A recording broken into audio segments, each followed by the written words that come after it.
4차 산업혁명 시대를 선도하는 에그리테크 회사 세 번째는 국내 회사입니다. 엔싱이라는 영어로 n.sing인데요. 한글로 기업명 표기할 때는 엔싱이라고 씁니다. 그래서 네이버나 구글에서 엔싱으로 검색하시면 이 회사 관련된 정보를 볼 수 있는데요. 이 회사는 도시형 스마트 농장 솔루션을 공급하는 회사입니다. 근데 이 회사는 특이한 게 왼쪽에 하드웨어를 보시죠. 하드웨어가 지금 컨테이너 두 개가 있지 않습니까? 그죠? 저 컨테이너 하나가 이 회사가 공급하는 기본적인 스마트 농장 큐브입니다. 큐브. 그래서 이 회사는 고객 맞춤형으로 하는 게 아니라 고객이 원하면 저 컨테이너를 하나 혹은 두 개 혹은 오른쪽 아랍에미레이트 같은 경우 하나, 둘, 셋, 넷, 네 개인가 다섯 개인가 이렇게 공급을 하는 겁니다. 그래서 위로 쌓아서 확장할 수도 있고 옆으로도 수평적으로 확장도 가능합니다. 이 회사는 가운데 큐브 OS라는 이 안에 컨테이너 박스 안에 있는 저렇게 친환경적인 작물 재배 시스템을 운영 관리하는 오퍼레이팅 시스템이 있습니다. 큐브 OS라고 불리고요. 그리고 거기에 회사 임직원들이 재배 운영 교육 및 유지 관리에 대한 서비스를 해줍니다. 이 회사는 저는 재작년 2000년 1월에 라스베가스 CES 전시회에 참관하러 갔다가 그때 이 엔싱이 큰 상을 받았습니다. 혁신상을. 그래서 그때 부스도 엄청 컸고요. 한국에서 임직원들이 거의 다 출장 나왔던 것 같더라고요. 그래서 얘기도 참 많이 나눴는데 되게 멋진 회사더라고요. 또 흥미로운 게 내년 1월 CES 전시회에서도 또 혁신상을 또 받습니다. 그러니까 같은 제품인데 뭐를 더 업그레이드 했는지는 제가 아직 확인을 못했습니다. 근데 이 회사는 하드웨어와 소프트웨어 기술을 통합해서 큐브라는 것은 저 컨테이너 박스 하나를 통합된 스마트 농장 큐브라고 합니다. 그래서 큐브 농장을 통해 이 가운데 그림을 보시면 아시다시피 저기에 흙이 없습니다. 다 수경 재배, 물로 재배하는 거예요. 그래서 일반 흙에서 재배할 때보다 물 사용량이 90% 줄어든다고 합니다. 게다가 무슨 약품 같은 것도 안 쓰다 보니까 수경 재배를 통해서 무균 채소를 생산할 수 있다고 합니다. 저도 야채를 참 좋아하는데 이렇게 엔싱에서 생산된 야채로 한번 샐러드 한번 해먹고 싶다는 생각이 딱 들더라고요. 뒤쪽에 이제 해외 사례도 한번 또 보여드리겠습니다만은 이렇게 밭에서 작물을 키우다 보면은 여러 가지 안 좋은 화학적 약품 같은 게 그 채소나 과일에 묻어 있을 수가 있잖아요. 근데 이렇게 실내 도시명 스마트 농장을 하면 그런 위험성도 하나도 없고 게다가 AI와 빅데이터 기술 기반으로 최적의 생육 조건을 관리하기 때문에 엄청난 효과, 엄청난 작물 생산량을 또 거둘 수 있다고 합니다. 그래서 이 엔싱이라는 회사는 대표가 이렇게 나이가 많지 않은 여성이에요. 근데 대학교 때 한양대 학생인 걸로 아는데 창업보육센터에서 이 엔싱에 필요한 그런 IoT 관련 그 수업을 받았답니다. 그러니까 일반 정규 수업이 아니라 그런 교육 프로그램 같은 걸 받으면서 이 사업을 준비를 했대요. 그래서 졸업하면서 이걸 창업해서 지금 세계적인 회사로 거듭날 걸로 기대되는 회사로 성장을 시킨 거죠. 그러니까 우리 한성대 학생 여러분들도 꼭 창업을 하는 얘기가 아니라 여러분이 필요로 하는 것들을 자꾸 고민하고 아이디어를 만들고 학교 있으면 어쨌든 좀 공부할 수 있는 시간적 여유도 더 있잖아요. 직장생활을 하는 데 비해서는. 이렇게 좀 준비하면서 뭔가 큰 꿈을 좀 펼칠 수 있는 계기를 마련하면 참 좋지 않을까라는 생각을 해봅니다.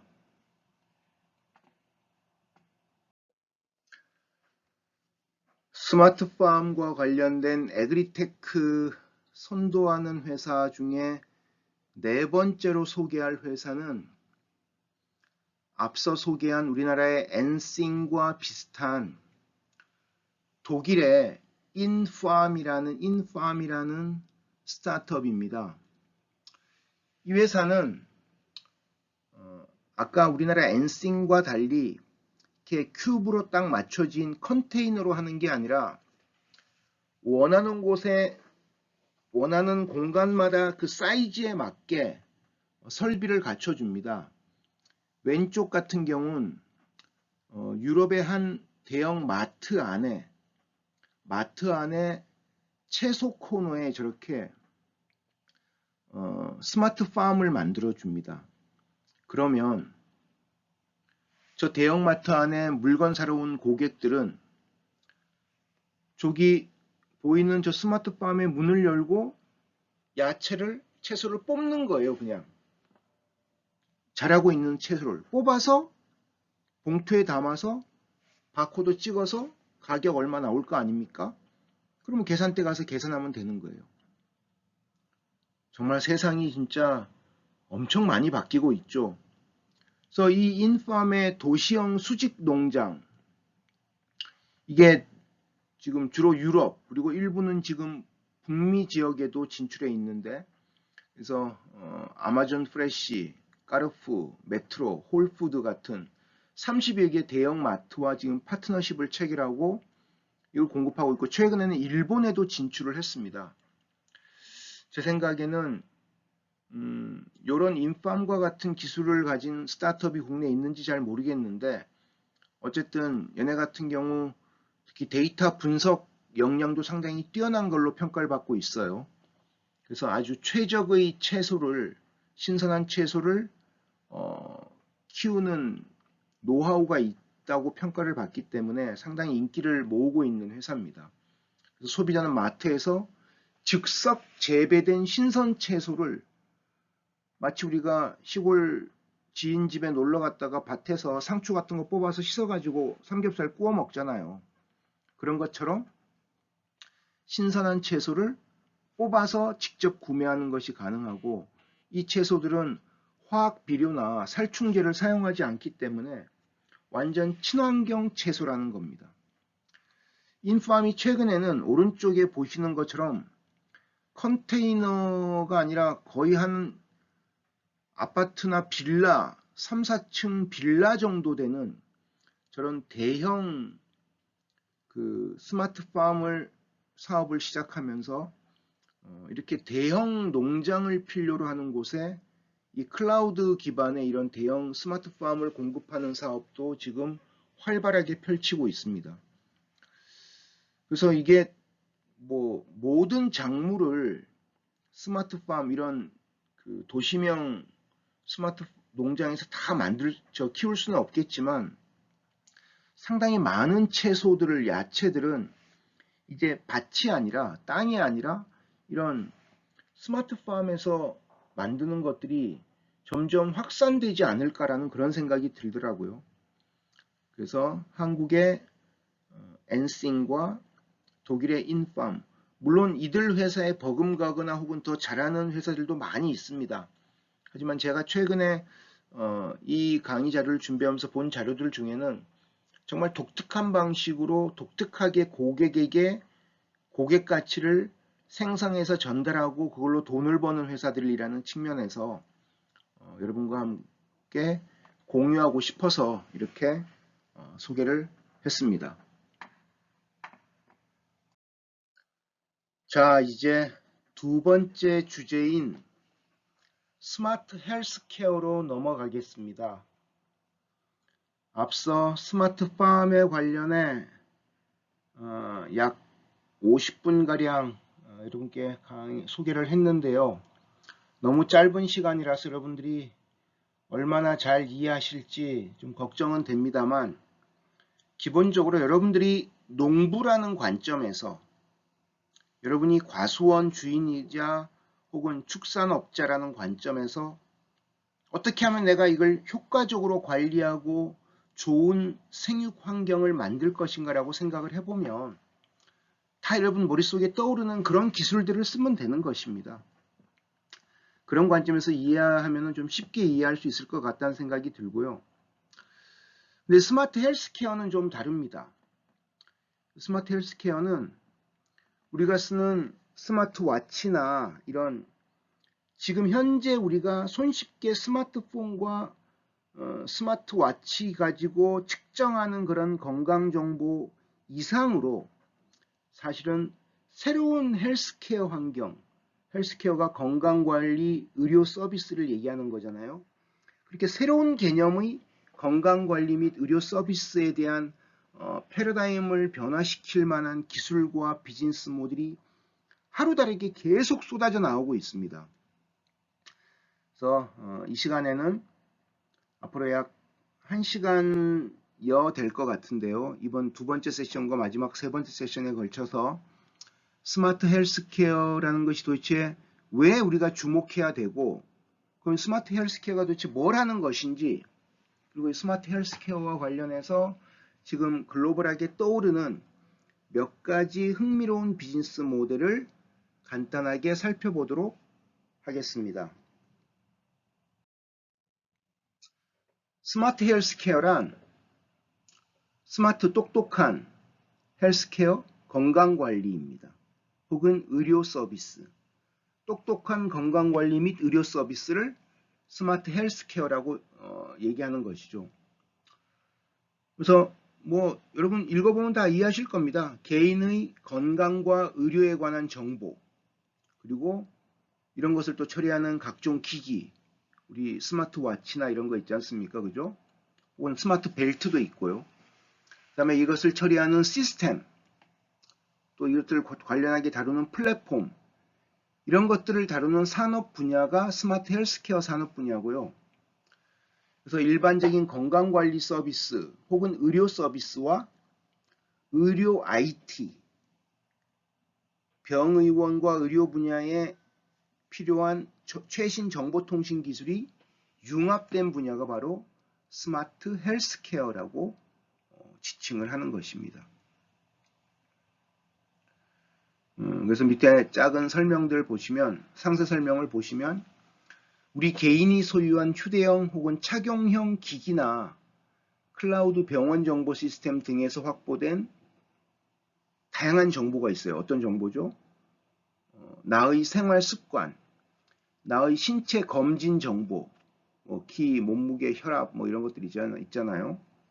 그 다음에 의료 이용 정보, 내가 그동안 어느 병원에 어떤 병 치료를 받았고 하는 이런 아주 민감한 개인 정보들, 그리고 또 이런 것들을 분석하는 인공지능, 또 어떤 경우에는 가상현실, 그리고 요즘 DNA 분석을 많이 하잖아요. 글로벌하게 많이 하고 한국에서도 DNA 분석을 점점 많이들 하고 있습니다. 한 돈 10만 원 주면은 DNA 분석을 해주거든요.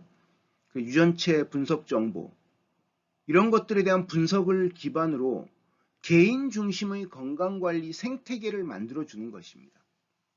지금까지 우리는 병원이 갑이고 의사가 갑이고 우리는 의리였잖아요. 가서 뭐든지 얘기해주면 아는 거고 얘기 안 해도 모르고 또 얘기를 해줘도 되게 어려운 말들밖에 얘기 안 하고, 그러니까 개인 중심의, 정확하게 얘기하면 개인 중심의 건강관리 서비스란 게 없었죠. 기존의 병원 체계에서는. 근데 이제는 이 개인 중심이란 게 그 개인에게 딱 맞춘 그런 그 개인에게 정말 필요한 건강관리 서비스가 이제 가능해진다는 것입니다. 나도 예전에 한 10여 년 전에 되게 큰 병을 앓고 종합병원에 있었는데, 이 내가 처음에 묵었던 종합병원에서 나의 병명을 잘못 이해한 거예요. 그래서 너무 서비스가 이상해서 거기를 도망치듯이 나와서 세브란스 병원에 가서 다시 입원했는데, 세브란스 병원에서 빨리 안 왔으면 큰일 날 뻔했다 그러더라고요. 근데 똑같은 MRI, CT 촬영 정보를 가지고 처음에 입원했던 병원에서 의사들은 제대로 판단을 못한 거죠. 근데 세브란스 병원은 확실하게 뭐 기술력이 있는 실력이 있는 의사들이 많았던 것 같습니다. 제 개인적 뭐 평가를 해보면. 근데 정확하게 어떤 질병이다 이렇게 대응해야 된다라고 하고, 그래서 저는 어쨌든 몇 개월 입원해서 건강하게 퇴원할 수가 있었죠. 그 사실은 그 처음에 입원했던 종합병원에서는 자그마한 종합병원인데 그건 개인 맞춤형 개인 중심의 건강관리 서비스를 전 못 받은 거였던 거죠.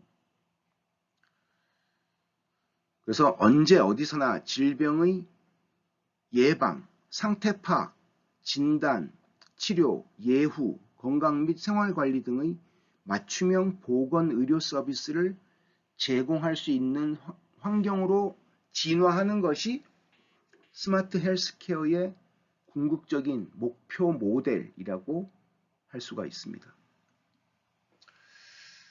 오른쪽에 식품의약품안전평가원에서 나온 보고서에 인용된 표인데요.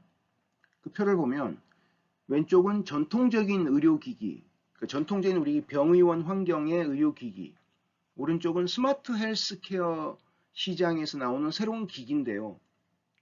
보시면 맨 위에 물리적 기반, 옛날에는 저렇게 밑에 보이는 사진처럼 딱딱한 하드웨어 기반인데 지금은 하드웨어와 소프트웨어, 특히 소프트웨어가 중요하잖아요.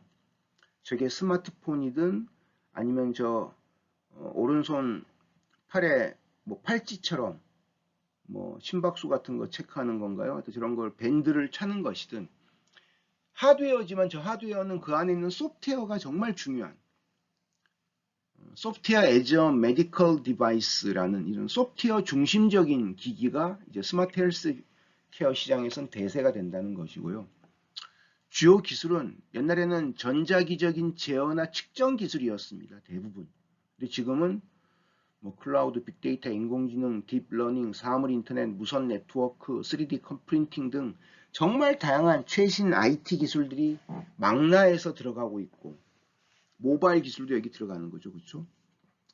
연결성은 옛날에는 독립적 기기로 작동하고 데이터 흐름은 일방향, 단방향으로 흘러가는 거잖아요. 근데 지금은 내 스마트폰과 내 저 단말기에서도 서버로 데이터가 갔다 또 서버에서 오는 정보를 내가 받을 수 있잖아요. 양방향으로. 우리 학생 여러분들은 데이터 통신이 어떻게 단방향으로 되지라고 말도 안 된다고 생각할지 모르지만 이런 특수 목적 디바이스들은 단방향 서비스로 되는 경우가 정말 아직도 많습니다. 근데 이게 스마트 기기나 스마트 디바이스가 되면 당연히 양방향 통신을 하게 되는 거죠. 그래서 나머지 쭉 읽어보시면 아실 거고 위험도를 보시면 전통 의료기기는 고위험 기기가 많고 규제 강화가 필수인데 스마트 헬스케어 기기는 물론 고위험도 기기도 있지만 상대적으로 위험도가 거의 낮은, 그래서 우리 같은 일반인도 편하게 인터페이스를 손쉽게 익히거나 사용할 수 있는 그런 것들이 있는 거죠. 그리고 지능적인 측면에서는 기존 기계는 그냥 먹통 기계잖아요. 스마트 헬스케어 기기는 인공지능 기술이 결합되어서 뭔가 똑똑한 서비스를 나한테 해주는 그런 기계들이 많은 거죠. 복잡도는 당연히 기존 저런 먹통 단말기는 복잡도가 낮지만 지금은 높은 수준의 소프트웨어 기술들이 들어가니까 당연히 복잡도가 높고 또 하나의 기기에서 다양한 역할을 수행하는 그런 복합 기기들이 점점 많아지고 있는 것이죠. 예를 들면 저도 이제 스마트워치를 하나 사려고 하는데 운동을 좋아해서 운동 측정용으로, 그러면 스마트워치는 정말 작년 초 재작년에 나온 것과 올해 나온 것들은 안에 소프트웨어 기능들이 많이 업그레이드가 돼 있다는 겁니다. 그죠? 그만큼 복합적 기기로서의 기능들이 점점 많아지고 그게 새로운 트렌드가 되는 것이죠. 왜 스마트 헬스케어가 부상하는가를 보면 일단은 첫 번째, 의료 서비스 패러다임이 변하고 있습니다. 아까 말씀드렸듯이 지금까지 의료 서비스는 질병이 발생한 후에 치료를 받는 거예요. 그죠? 그래서 치료와 병원 중심의 서비스입니다. 근데 지금 의료 서비스를 바라보는 우리 소비자 입장에서 중요한 건 뭡니까? 내가 스스로 건강을 관리하고 체크할 수 있으면 좋겠다는 생각을 누구나 하잖아요. 즉 예방, 큰 병이 걸리기 전에 사전 단계에서 초기 단계에서 미리 병원을 알아내거나 혹은 그걸 막을 수 있는 예방. 그래서 소비자 중심으로 패러다임이 변하고 있다는 것입니다. 그래서 저도 스마트워치를 하나 새로 구매하려고 하는 이유는 내가 스마트 기기로 측정한 정량적인 수치, 각종 수치, 그게 심박수든 뭐든 뭐 칼로리 소모량이든 뭐든 그날 걸음 수든 뭐든 그런 정량적 수치를 통해서 자신의 건강을 스스로 관리하려는 추세가 점점 많아진다는 거죠. 우리 애들도 둘 다 20대 중후반들인데 애들 둘 다 애플워치, 그 비싼 애플워치를 쓰더라고요. 처음에 야, 그 비싼 거 뭐하러 쓰냐 그랬더니 아빠 이거 쓰다 보면 이거 없으면 이제 생활이 안 된다고. 뭐 스마트폰하고 연동해서 메시지 받고 이런 것뿐만 아니라 정말 여러 가지 기능들을 다양하게 쓰면서 거기에 점점 우리 애들 같은 경우 매료가 되는 것 같더라고요. 그걸 보니까 저도 안드로이드 스마트워치 하나 사고 싶다는 생각이 불현듯이 막 들더군요. 이런 스스로의 건강을 관리하기 위해서. 두 번째, 스마트 헬스케어가 부상하는 두 번째 이유는 정말 눈코 틀 새 없이 빠르게 변하는 기술 발전 속도 때문에 그렇습니다. IoT, 사물인터넷, 웨어러블 디바이스, 인공지능, 빅데이터 분석 등등등등. 저는 이 각각의 내용들로 5, 6년 전, 7, 8년 전에 여러 차례 강의를 많이 했습니다. 어디 대기업이나 기업들, 세미나 이런 데서 발표를 많이 했는데 그때 장표를 보면 지금 상황하고 정말 많이 바뀌어 있다는 게 몸으로 막 느껴져요. 그게 IoT, 사물 인터넷이든 웨어러블 디바이스든 빅데이터 분석이든 인공지능은 당연히 더 발전해 있죠. 더 많은 분야에 응용되고 있고 더 획기적인 서비스가 나오고 있고 그 다음에 세 번째 이 스마트 헬스케어 부상의 세 번째 이유는 의료 관련 데이터의 빠른 증가입니다. 이 IDC라는 유명한 시장조사 기관이 있는데요. 얘네가 분석한 몇 년 전 분석한 자료에 따르면 전 세계 의료 데이터 양이 2020년에 500페타바이트 1페타바이트가 기가, 엑사, 페타잖아요. 기가바이트 다음에 엑사바이트고 엑사바이트 다음에 페타바이트. 그렇죠? 예. 근데 이게 2020년대는 25,000 페타바이트로 무려 8년 만에 50배 이상 더 늘어난다는 겁니다. 폭증을 하는 것이죠. 이처럼 폭발적으로 증가하는 의료 데이터를 버릴 수 없잖아요. 이걸 분석하고 활용을 지금까지 잘 안 했는데 이젠 이걸 분석하고 활용하면서 뭔가 새로운 해결책을 만들어 보자. 이런 고민들을 의료 전문가들은 누구나 막 하기 시작하는 거죠. 뒤쪽에 세 번째 세션에 소개시켜드릴 의료 관련된 스타트업들 중에 이런 수없이 많은 의료 데이터, 이렇게 폭증하는 의료 데이터를 잘 관리 분석해서 엄청나게 대박 기업으로 성장 가도를 달릴 것으로 평가받고 있는 기업들이 이제 좀 있으면 소개될 겁니다. 그 다음에 네 번째 스마트 헬스케어가 부상하게 된 네 번째 이유는 사회적 요구의 증가입니다. 한국은 특히나 심하지만 전 세계 어느 나라나 고령화 추세는 점점 어느 나라는 다 겪고 있는 추세죠. 한국이 좀 심해서 그렇지. 게다가 공기 질도 안 좋고 지구 온난화 이런 것 때문에 환경이 점점 나빠지다 보니까 여러 가지 이유로 만성 질환자들이 점점 늘어나고 있습니다. 그러니까 의료비 부담이 커지는 거죠. 당연히 스마트 헬스케어를 통한 의료비 경감, 전체 의료비에 들어가는 비용을 줄이고자 하는 노력들. 그러려면 당연히 아까 위에 패러다임 변화에서 얘기했듯이 병이 생긴 다음에 치료하는 것이 아니라 생긴 다음에 치료해야죠. 근데 웬만하면은 병이 생기기 전에 그 병이 생길 만한 조짐이 있을 때 원인을 제거하거나 해결하는 이런 노력들이 스마트 헬스케어를 통해서 많이 나오기를 사람들이 기대한다는 거죠. 그 다음에 우리 생활 수준이 향상되고 소득이 증가하고 그리고 우리가 스마트폰 시대가 되면서 접하는 정보량이 엄청 많아졌잖아요. 그래서 당연히 건강에 대한 관심도 늘어나는 거죠. 저는 등산을 참 좋아하는데 코로나가 한참일 때 작년에 제가 관악산 북한산을 자주 가는데 작년 초부터 관악산 북한산 가면서 깜짝 놀랐습니다. 관악산은 특히나 저 같은 50대들이 60대들이 정말 많았었는데 작년에는 등산객의 절반 이상이 20대, 특히 20대 젊은, 특히 20대 아가씨들이 그렇게 많더라고요. 그래서 야, 이 친구들이 헬스클럽을 못 가니까 헬스클럽은 이제 셧다운돼서 운동을 못 하니까 등산을 통해서 건강을 챙기려고 하는구나.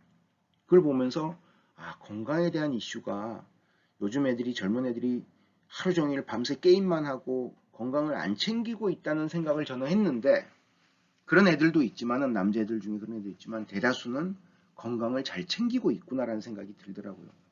그럼 그만큼 전 연령층에서 건강에 대한 관심이 높아졌기 때문에 벌어지는 현상인 것이죠. 그래서 스마트 헬스케어 시장의 현황을 보면은 이게 스태티스타라는 이런 신기술 분야의 되게 유명한 시장조사 기관입니다. 여러분이 어디 외부 발표, 전문가들 발표 자료에 글로벌 시장 동향 관련된 장표를 보면 이 스태티스타라는 시장조사 기관의 자료를 인용한 곳들이 참 많아요. 그래서 여기서 스마트 헬스케어 시장을 제품 분야별로 이렇게 4등분해서 전체 시장을 이렇게 본 겁니다. 그랬더니 2014년부터 2020년까지 2014년도 전체 시장이 왼쪽 수치가 빌리언 달러, 10억 달러죠. 그러니까 50빌리언이 좀 안 되죠. 그러니까 500억 달러가 좀 안 되는데 2020년도에는 150빌리언이 좀 안 되죠. 그러니까 1,500억 달러가 좀 안 되는. 그러니까 거의 이거 몇 배입니까? 3배 이상 더 커지는 거죠. 3배 가량. 시장이 6년 만에 3배가 더 커진다는 성장 속도가 어마무시하다는 뜻입니다. 근데 이제 그 구성 내용을 보면 스마트 필즈는 뭐냐면 디지털로 된 알약 같은 겁니다. 그래서 안에 무슨 센서 같은 게 있어서 약을 먹으면 몸 안에서 뭘 측정해서 통신을 해서 밖에 알려주는 이런 것들. 아직은 우리가 주변에서 보기 힘든데 미국은 그런 스타트업들이 점점 생겨나고 있어요. 그래서 이 스마트 필즈 관련된 하늘색 부분이 아주 조그맣게 차지하고 있고 2019년 20년 되면 이제 조금 규모가 늘어나기 시작하는 거고 그 다음에 이제 mHealth라는 게 모바일 헬스입니다. 우리는 다 모바일 헬스 기기를 쓰죠. 스마트폰을 통해서 뭐 걸음수 같은 것도 측정하고 뭐 밤에 수면 상태도 측정할 수 있고요. 요즘 스마트폰은 혹은 스마트워치를 통해서 심박수 같은 것도 재고 뭐 스트레스 잠을 얼마나 잘 잤는지 이런 정보도 제공하잖아요. 그럼 모바일 디바이스를 통한 건강관리를 하는 환경의 그런 제품들을 우리가 mHealthcare, 모바일 헬스케어라고 합니다.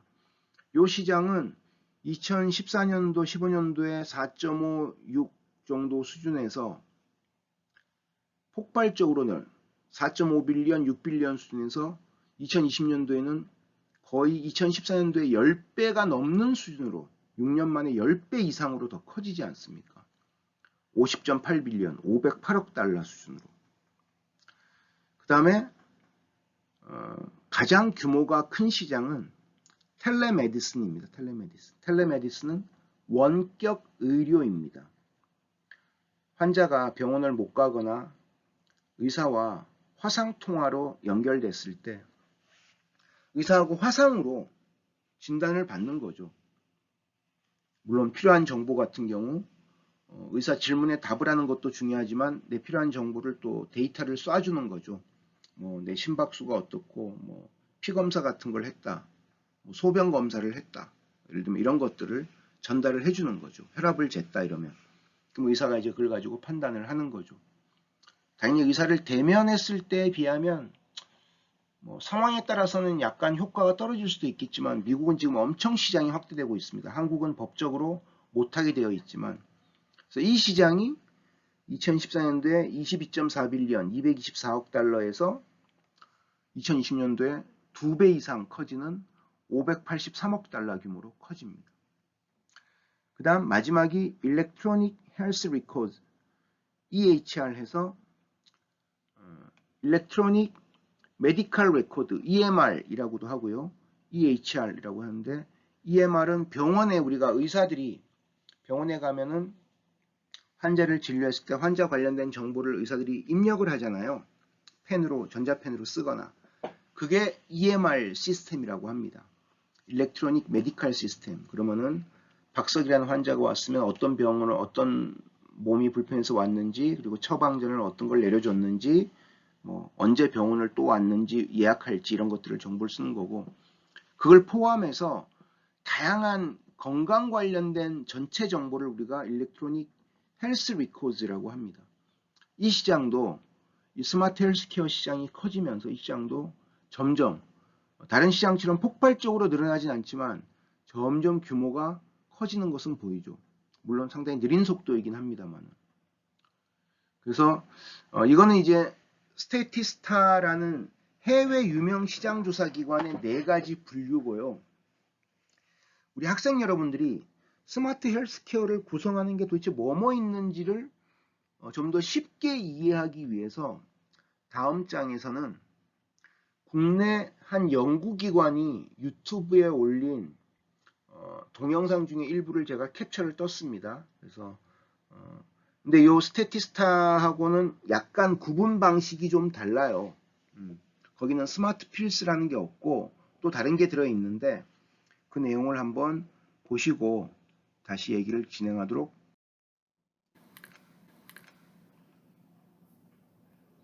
이 영상은 앞서 설명한 스타티스타의 스마트 헬스케어 시장에 대한 구분 내용과 약간은 좀 다른 그런 설명을 담고 있는 한국개발연구원 KDI 경제정보센터의 스마트 헬스케어, 여기선 디지털 헬스케어라고 표현했네요. 에 대한 설명입니다. 어느 구분이 더 정확한지에 대해서는 아직은 이 시장에 대한 이제 막 떠오르는 시장이기 때문에 논란이 좀 있는 것 같아요. 근데 어쨌든 여러분들이 스마트 헬스케어 혹은 디지털 헬스케어에 대한 이해를 높이는 데는 이 영상이 큰 도움이 될 것 같습니다. 약 4분 정도 되니까 한번 같이 잘 들어보시죠. 이것은 내비게이션입니다. 항상 우리가 가야 할 길을 찾아주곤 했죠. 이건 뭘까요? 바로 우리 건강에 있어서 모든 정보를 분석해주고 최적의 방향을 제시해주는 내비게이션입니다. 그게 과연 있냐고요? 4차 산업혁명 시대가 열리며 우리의 삶을 더욱 건강하게 변화시키고 있는 만인의 건강 내비게이션 디지털 헬스케어에 대해 알아봅니다. 디지털 헬스케어란 의료 영역의 정보통신 기술을 융합해 고도화된 맞춤형 의료 서비스를 제공하는 산업을 말합니다. 일상 속에서 우리 몸이 보내는 신호와 병원에서의 건강검진, 치료 기록 등 디지털화된 데이터들을 수집 분석한 뒤 질병의 예방과 치료, 건강 개선을 위해 다양한 헬스케어 서비스를 제공하는 건데요. 이는 크게 네 가지로 볼 수 있습니다. 모바일 헬스는 건강, 웰빙과 관련된 모바일 어플리케이션과 웨어러블 기기를 통해 건강 관리를 하는 것을 말하는데요. 만성질환을 관리하는 앱이나 생활 속 건강 관리를 안내하는 앱, 임신 상황이나 투약 관리를 돕는 앱 등이 대표적입니다. 또한 벨트나 시계처럼 몸에 착용하는 웨어러블 기기도 심박수, 혈당 등의 생체 신호 측정과 운동, 수면 시간 등의 생활 정보 체크를 도와주고 있죠. 디지털 헬스케어에서 주목받는 또 다른 분야는 원격 의료입니다. 건강검진이나 질환 치료를 위해 직접 병원을 방문해야 하는 번거로움 없이 화상 시스템을 이용해 비대면으로 건강 상태를 체크할 수 있고 진료까지 받을 수 있는 건데요. 특히 의료 소외 지역의 거주민, 거동이 어려운 고령층 분들이 보다 편리하게 진료를 받을 수 있다는 점에서 각광받고 있습니다.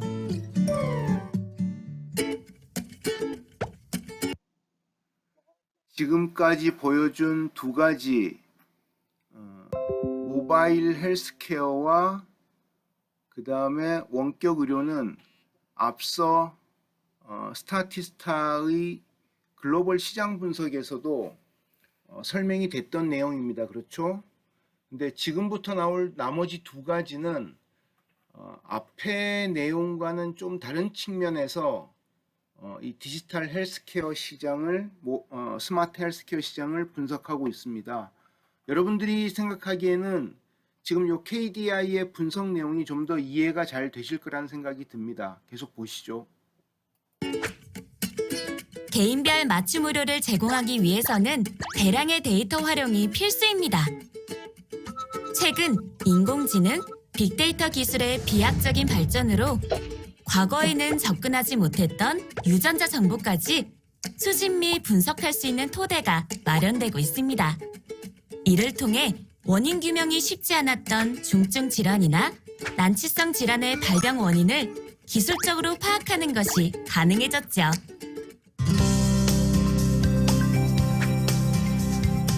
또한 과거 종이에 적어 기록되던 건강 관련 정보들은 현재 디지털화를 거쳐 의료기관과 개인에게 제공, 교류되고 있습니다.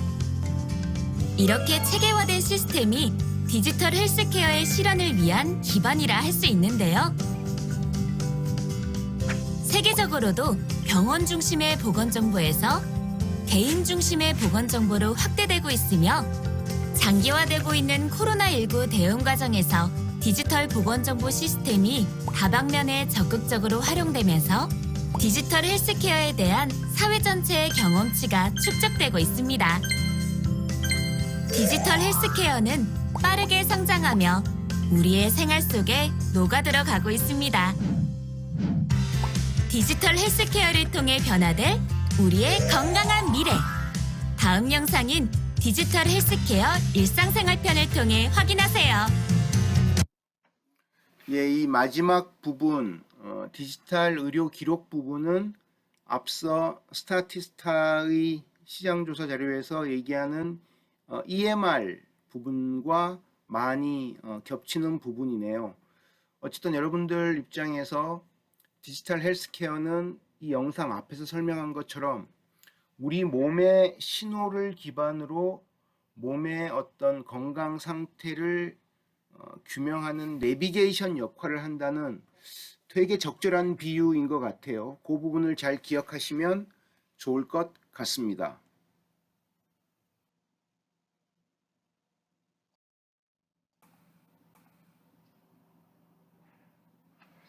스마트 헬스케어 시장과 관련해 개인들이 편리하게 사용할 수 있는 개인용 IoT, 사물 인터넷 스마트 헬스케어 디바이스와 관련된 흥미로운 뉴스가 작년 하반기에 보도된 적이 있습니다. 이 뉴스를 짧은 뉴스니까 같이 좀 보시면서 얘기를 계속 이어가도록 할게요. 첨단 사물 인터넷 기술을 접목한 정보통신 분야에서 헬스케어 분야는 성장 가능성이 높은 분야로 꼽힙니다. 욕실에서 침실까지 일상 속에서 건강관리를 돕는 새로운 기술이 잇따라 등장했는데요. 실생활의 변화를 예고하고 있습니다. 이교정 기자입니다. 이달 초 모바일 월드 콩그레스에서 오랄비가 선보인 스마트 전동 칫솔입니다.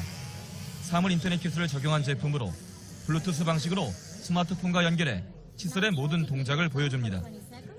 너무 강하게 칫솔질을 하면 경고 신호를 보내는 등 효과적인 칫솔질로 치아 건강을 지키도록 도움을 줍니다. We have developed this toothbrush that connects with the smartphone and to the app that we also provide because we want to help our consumers to get better brushes. 수면 안대에 내장된 센서를 통해 사용자의 심장 박동과 호흡 상태, 뇌파 등 생체 신호를 수집해 분석합니다. 빅데이터 분석을 토대로 수면 안대에 장착된 골전도 스피커와 LED 조명은 개인에 맞게 소리와 빛을 조절해 깊고 편안한 잠을 유도합니다. 주위 에어컨이나 전등 등과 교신해 최적의 수면 환경을 조성하는 기술도 개발 중입니다. 사용자의 수면의 상태를 정확하게 이제 측정을 하고 사용자들이 이제 잠을 취하고 있는 환경, 주위 이제 방 안에 있는 온도나 습도 그리고 빛, 소리 등을 가전기구와 함께 연동이 되어서 여러분들에게 최적의 상황을 제공할 수 있는 기술을 개발하고 있습니다. 집에서 손쉽게 쓸 수 있는 자가 진단 소변 분석기에서 운동량을 쉽게 확인할 수 있는 홈 피트니스에 이르기까지 스마트 헬스케어는 실생활 속으로 파고들고 있습니다. 스마트 헬스케어 시장 규모는 지난해 82억 달러에서 2018년에 124억 달러로 매년 10% 이상 성장할 것으로 전망됩니다. 고령화 시대를 맞아 개인별 맞춤형 건강관리에 대한 관심이 높아지면서 사물 인터넷을 접목한 헬스케어 시장은 더 확산될 것으로 보입니다. YTN 이교준입니다. 예, 지금까지 약 2분 정도로 YTN에서 보도한 IoT 기반의 스마트 헬스케어 디바이스 시장에 대한 흥미로운 뉴스를 봤는데요. 여기서 나온 그 전동 칫솔이나 스마트 안대나 그러니까 우리가 앞으로 상상할 수 있는 수없이 많은 우리 주변의 제품들이 이런 디지털 헬스케어 혹은 스마트 헬스케어용 디바이스란 이름으로 아마 변신들을 할 겁니다. 혹시 우리 학생들 중에서도 여러분들처럼 좀 창의적 아이디어가 많은 젊은 학생들 같은 경우에 여러분이 꼭 창업을 하지 않더라도 이런 아이디어와 관련된 부분들을 자꾸 고민하다 보면 의외로 새로운 제품을 만들 수도 있을 것 같습니다. 어쨌든 지금까지는 내가 나 스스로에 대해서 측정하기가 쉽지 않았는데 이제는 스마트폰과 그 디지털 헬스 장비들, 스마트 밴드 같은 이런 장비들이 결합되면서 무궁무진한 기회의 땅이 열리고 있다는 것을 꼭 기억하시면 좋을 것 같습니다. 자, 이제 오늘 강의 두 번째 세션의 마지막 장표입니다. 스마트 헬스케어라는 것이 새롭게 부상을 하면서 이 스마트 헬스케어 산업 생태계에 새로운 플레이어들 혹은 참여자들이 많이 등장하고 있습니다. 이 그림에서 기존 헬스케어 산업에서 확장 강화된 신규 영역이라고 된 약간 하늘색 빛깔의 된 박스 부분이 그렇습니다. 예를 들면 모바일 OS, 통신사, 웨어러블 디바이스 이런 영역, 그리고 수요자 중에서 일반인들 이런 이제 층들이 새로운 생태계의 참여자가 된 것이죠. 모바일 OS는 당연히 모바일 앱, 머신러닝 같은 그런 기술들이 있고요. 통신사들은 통신망을 제공하는 SKT, KT, LGU 플러스 있을 뿐만 아니라 통신망에서 어떤 소프트웨어나 기능들을 제공하는 솔루션 회사들도 있고요. 또는 스마트 홈 같은 경우가 스마트 헬스케어하고 또 연관되어 있는 경우도 많이 있지 않습니까? 그리고 웨어러블 디바이스는 당연히 기존에 없던 영역인 것이죠. 그리고 일반인도 기존 병의원 체계에서는 생태계에 굳이 뭐 특별하게 참여자로서 의미가 없었는데 이제는 일반인들이 본인의 그런 건강 기록들이 또 서버에 전송되면서 서버 입장에서는 20대 남학생, 여학생, 30대 뭐 직장인, 남자, 여자, 50대 남자, 여자 이런 식으로 연령별로, 성별로 혹은 건강 상태별로 정보들을 모아서 이걸 또 분석하면은 새로운 정보를 줄 수가 있는 겁니다. 그래서 스마트 헬스케어 산업 생태계는 이렇게 새로운 관점에서 형성되고 있다는 것, 이것도 알아두시면 좋을 것 같습니다. 자, 두 번째 세션까지 장시간 강의 들으신다고 고생하셨습니다. 자, 이제 마지막 세션 잘 들으시고 오늘 강의를 마치도록 하겠습니다.